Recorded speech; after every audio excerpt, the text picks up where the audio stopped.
వందనాలు. నా దేవుడు మిమ్మల్ని మీ కుటుంబాల్లో నిండారులుగా దీవించునుగాక.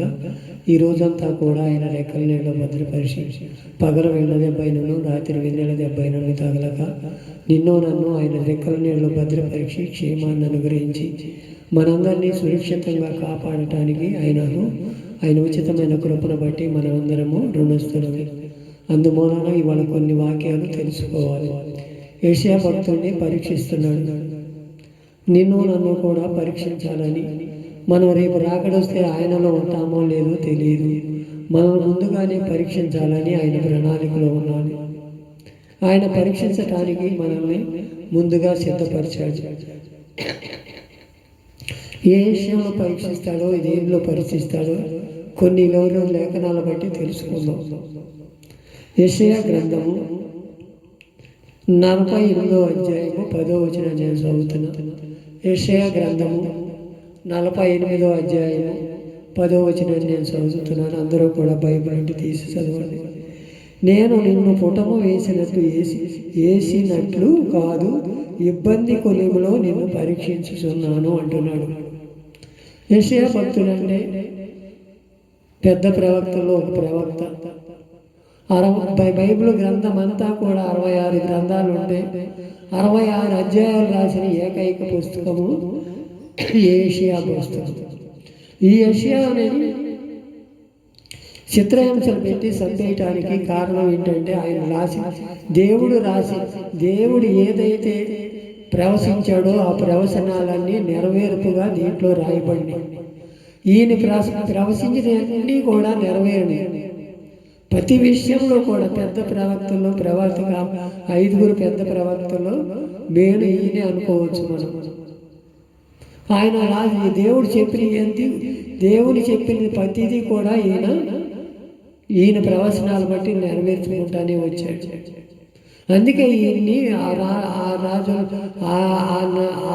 ఆ రాజులందరూ కూడా ఈయన్ని చంపేయాలని చక్కెరంపతో కోసారంట. ఇది చిత్రహింసలు పెడుతూ, మామూలు రంప అయితే ఊరిని తెగిపోతే సరిపోతాడు, చక్కెరంపతో వస్తే చచ్చిపోవటానికి ఎన్నో బాధలు పడుతూ చంపేయాలని ఆ బాధలు భరిస్తూ కూడా ఎప్పుడూ కూడా దూషించలే ఎవరిని కూడా. నేను ఆయన కోసమే బతకాలి, ఆయన నన్ను పరీక్షిస్తున్నాడు, ఆ పరీక్షలో నేను పాస్ అయితే చాలనే ఆలోచనలో ఉన్నాడే తప్ప దేవుని మీద ఆధారపడ్డాడే కానీ ఎక్కడ కూడా మనుషుల మీద ఆధారపడినట్టు, రాజుల మీద ఆధారపడినట్టు ఎక్కడ కూడా లేఖనాలు లేదు. నిన్ను నన్ను కూడా అదే పరిస్థితిలో ఉండమంటున్నాడు. నీవెవరి మీద ఆధారపడవలసిన, నేను కాకులతో ఏమి అని పోషించలేదా, నేను నిన్ను పోషిస్తాను.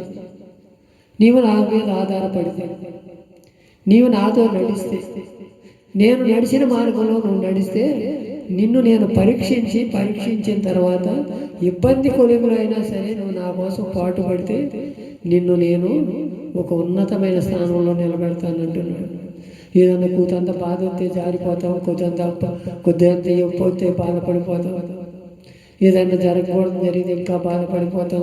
అయ్యో నాకు దేవుడు నేను ఇది చేశాను అది చేశాను, నన్ను పట్టించుకోవట్లా, వాళ్ళైతే అది చేశాడు, ఈడకైతే ఇది చేశాడు, నాకేమీ చేయట్లేదని దేవుని మీద నిందలు వేస్తాడు. ఆయన ఇన్ని హింసలు పెట్టినా కానీ ఎక్కడ కూడా దేవుని మారు మాట మాట్లాడకుండా శిరసావరించయ్యా వీరేమి చేస్తున్నారో వీరు తెలియట్లేదు, వీళ్ళ క్షమించమనే మాటలే ఉన్నాయి కానీ ఎక్కడా కూడా దూషించినట్టు మాటలు లేవు. మనం కూడా అదే స్థితిలో ఉండాలి. దేవుణ్ణి ఒక్కోసారి మనకు అన్నీ కలిగితే ఆరాధనే మారేస్తాం, దేవుని సన్నిధిని వదిలేస్తాం. ఇంకెక్కడ జీవితాలు మనం బాగుపడతాయి. మన జీవితాలు కట్టుకోవాలంటే మనం దేవుని సన్నిధిలో గడపాలి కదా, ఆ టైం అనేది కేటాయించాలి కదా, అది కేటాయించలేకపోతున్నాం. అందుకే మన జీవితాలు ఎలా ఉంటాయి. మనం ఇబ్బందుల కొలువులో ఆయన ఎన్ని ఇబ్బందులు పడినా, ఎన్ని బాధలు పడినా, ఎలా అన్నాడు, యెహోవా ఇచ్చెను, యెహోవా తీసుకుని పోయాను, యెహోవా నామానికి స్తుతి కలుగును గాక అని చెప్పగలిగాడు. మనం కూడా అలా చెప్పగలిగితే ఆయనను మనల్ని పరీక్షించి అవుతాడు. అలాగే 2 కొరింథీ పత్రిక 8వ అధ్యాయం 2వ వచనం చదువుతున్నాం. ఏలయనగా వారు బహుశ్రమల వలన పరీక్షించబడగా అత్యతముగా సంతోషించిరంట. ఈ కొరింథీకి పౌలు రాశాడు. ఈ పౌలు రాస్తూ ఎన్నో శ్రమలు, కొరింథీలు ఎన్నో శ్రమలు పడ్డారంట. అయినా అది మహానందమని ఎంచుకున్నారంట. నువ్వు నేను ఏం చేస్తున్నావు ఒకసారి మన హృదయాలు మనమే పరిచయం చేసుకోవాలి. ఈ రాత్రికాల సమయం ఎన్ని శ్రమలు పడ్డాం, ఎన్ని ఇరుకులు పడ్డాము, ఎన్ని ఇబ్బందులు పడ్డాం, ఎంత సుఖపడ్డాము, ఎంత మేలైంది అనే ఆలోచన కాటా పెట్టుకొని చూసుకోవాలి. దేవుడు అన్నీ ఇస్తున్నాడుగా. తినటానికి కరువు లేదు, ఉండటానికి నివాసం ఉంది, కట్టుకోవడానికి బట్ట ఉంది. మనకు ఇంకేం కావాలి? దేవుని స్తుతించలేకపోతున్నాం. ఇన్ని ఇచ్చినా మనం దేవుని స్తుతించలేకపోతున్నాం, దేవుని గణపరచలేకపోతున్నాం, దేవుని మందిరానికే దూరం అవుతున్నాం. ఆయన నీ నివాసము ఉంటానంటున్నాడే. నీ హృదయం అనే దేవాలయంలో నేను నివసిస్తానంటే ఆ హృదయం కూడా ఇవ్వలేని స్థితిలో ఉండవు. హృదయం అంట మహాఘోరమైనదంట, వ్యాధి గలదంట. దానిలోనే ఆయన్నే మనం నివాసం చేసుకోలేకపోతున్నాం. ఎందువలన? మనకన్నీ తెలుసులే, ఈ వాక్యం ఎప్పుడు వివరించేదేలే, ఎప్పుడు మనతో మాట్లాడేదిలే అనే ధీమా. నేను చదివాను, నేను పాడాను, నేను వాక్యం చెప్పాను, నాకు తప్ప ఇంకెవరికి తెలియదు అనే ధీమా. ఆ ధీమాలోనే బతుకుతున్నామే తప్ప దేవుడు ఏం మాట్లాడుతున్నాడు మనతో? నిన్ను నేను పరీక్షిస్తాను, ఎండిని పుటములో వేసినట్టు, బంగారం కొలిమిలో వేసినట్టు కాలుస్తాను అంటున్నాడు. నిన్ను నన్ను కాలిస్తే కానీ మెరుగుదిద్దపడు. కాలేటప్పుడు కూడా మనం అయ్యో మేము కాలిపోతున్నా, మండిపోతున్నాను అనుకుంటున్నామేమో. ఒక్కసారి మన హృదయాలు మనమే పరిశీలన చేసుకోవాలి. వాళ్ళు పరీక్షించబడక అత్యధికంగా సంతోషించారంట. మనం ఆ సంతోషం మనలో ఉందా? మన కుటుంబాలు దీవించబడలేకపోవటానికి కారణం ఆ సంతోషం ఎక్కడ? దేవుని సన్నిధిలో గడపాలగా, దేవునితో మనం నడవాలగా, దేవుని బాటలో మనం నడవాలిగా. దేవుడు ఏది చెప్తే అది చేయాలిగా. అది చేయగలుగుతున్నామో లేదో ఒక్కసారి మన హృదయాలు మనమే పరిశీలన చేసుకోవాలి. రోమా పత్రిక 5వ అధ్యాయము 3వ వచనం చదువుతున్నాం. ఎందుకనగా ఈ నిరీక్షణ మనలను సిగ్గుపరచదు, మనకు అనుగ్రహింపబడిన పరిశుద్ధాత్మ ద్వారా దేవుని ప్రేమ మన హృదయములలో కుమ్మరింపబడి ఉన్నది అంటున్నాడు. ఈ నిరీక్షణ అంట, ఆయన కోసం నిరీక్షణ.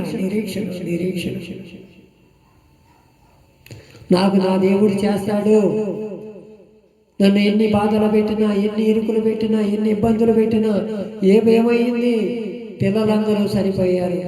ఆయనకున్న యావదాస్తి తగలడిపోయింది. ఒళ్ళంతా పాడైపోయి చిల్ల పెంకులతో గీక్కునే బూడిదలో కూర్చొని చిల్ల పెంకులతో కూర్చున్నాడు. అయినా సరే మారు మాట. భార్య వచ్చేవన్నీ మూర్ఖురాలమా,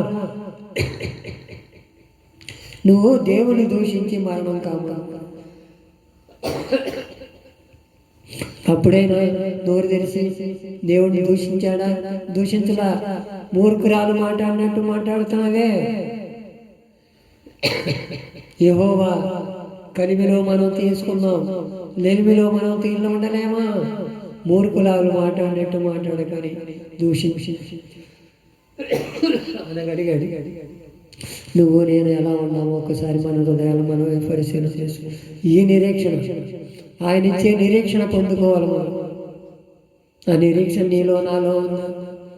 మనకి ఏదన్నా వెంటనే మనం ప్రార్థన చేయకపోతే, జవాబు రాకపోతే ఎంతో నిందగా ఉండిపోతాను. అయ్యో నేను ఎంత మోకరించి ప్రార్థన చేయగలుగుతున్నా, కన్నీటితో ప్రార్థన చేస్తున్నా, నా మాటలు దేవుడు ఆలకిస్తలా. దేవుడు నన్ను దూరంగా ఉంచుతున్నాడు అంటే ఎందుకు ఉంచడు? మనం చేసే పాపాల బట్టి, మనం చేసే క్రియల బట్టి మనం ఎలా ఉంటున్నామో ఒకసారి మన హృదయాలు మనమే పరిశీలన చేసుకోవాలి. ఈ రాత్రికాల సమయంలో సరైన తీర్మానం చేసుకుందాము. నేను నిన్ను పుటములో వేసినట్టు ఇబ్బంది కొలిమిలో వేసి ఎండిని కాల్చినట్టు కాలుస్తున్నా. నిన్ను ఇంకా మెరుగుదిద్దపడాలి. బంగారం ఎలా ఉండదో మెరుగు